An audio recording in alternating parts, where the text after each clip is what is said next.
Hello, what's up? Ali here, and today we are going to have a short video on how to use our Dualshock 3 or our Dualshock 4 on our PS2 using an OPL or using the latest OPL. This is going to be just a short video because I don't have my Bluetooth dongle yet for us to use our controllers wirelessly.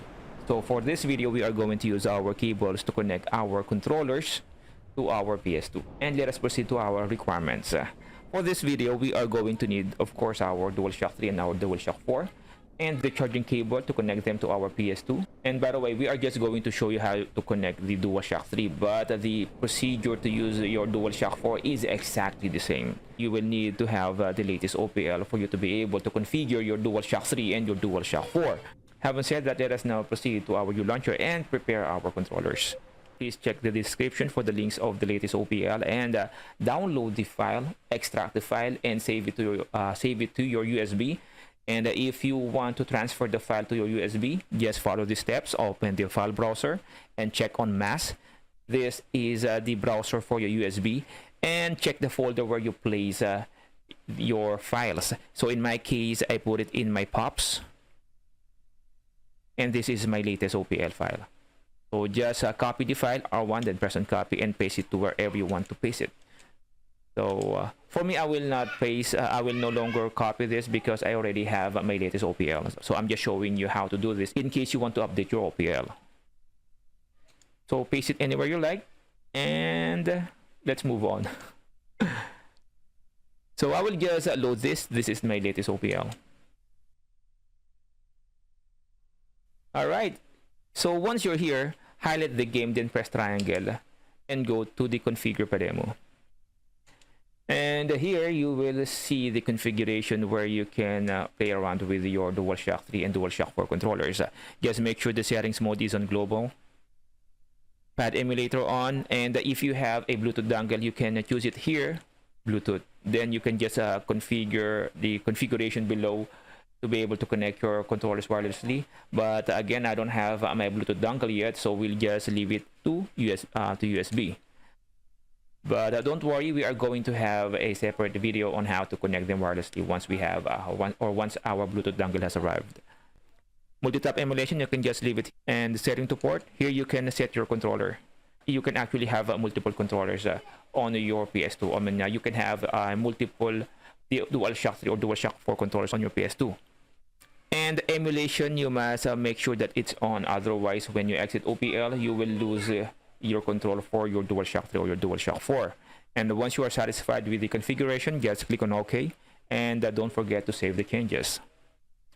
Now we can go back to the game, and by the way, once the configuration has been completed, you can now connect your Dualshock 3 to the USB, and the USB connected to your PS2. And you will see now that it is blinking for the player 1, and we can now run the game.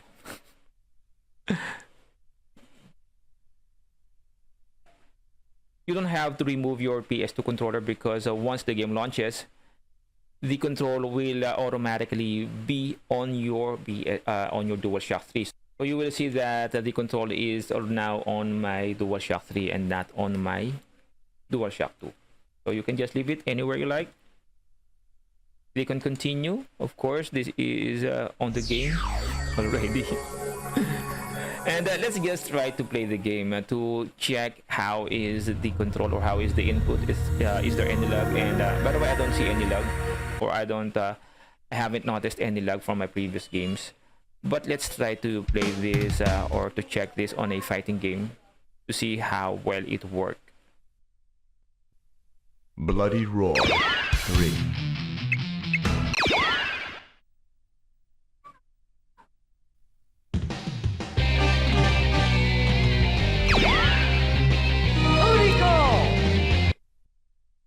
Actually, this is one of the series that is... now I do feel sorry because it was discontinued. This is actually one of my favorite fighting games all time. Though still on top is my Project Justice, still the best fighting game for me. Then the first Guilty Gear. Then if you can consider Power Stone as a fighting game, then it's also one of my top fighting games. Get ready, Alright,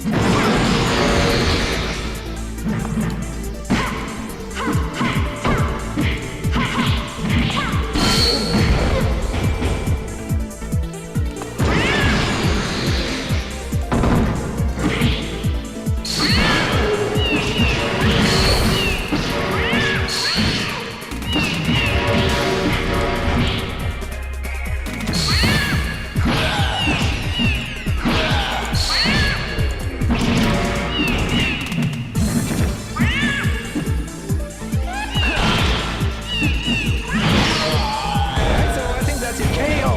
That's it for the game. By the way, also if you don't know that there is a soft reset on your PS2 with the OPL. Get ready. There is a soft reset. Just press the shoulder buttons, then the start select. There you go. So you don't have to reset your PS2, but it will just lead to the PS2 browser. So you will have to go back to your OPL. And also, if you are using a wireless controller, you will not lose the control from your Dualshock 3. But if you're using a wired controller, as soon as you left the game, then you will automatically lose the control for your Dualshock 3. So it's a really a good option to use a Bluetooth dongle to use them wirelessly. But in our case, or on this video, we'll just have to use our USB cable. It's always a good opportunity to use your favorite controllers on different consoles. That's it. So if you have any questions or suggestions, please do let me know. You can contact me on my Facebook page. I will leave the link on our description. If you found this video helpful, please do leave me a thumbs up. And please do subscribe, and see you on the next video. Bye-bye.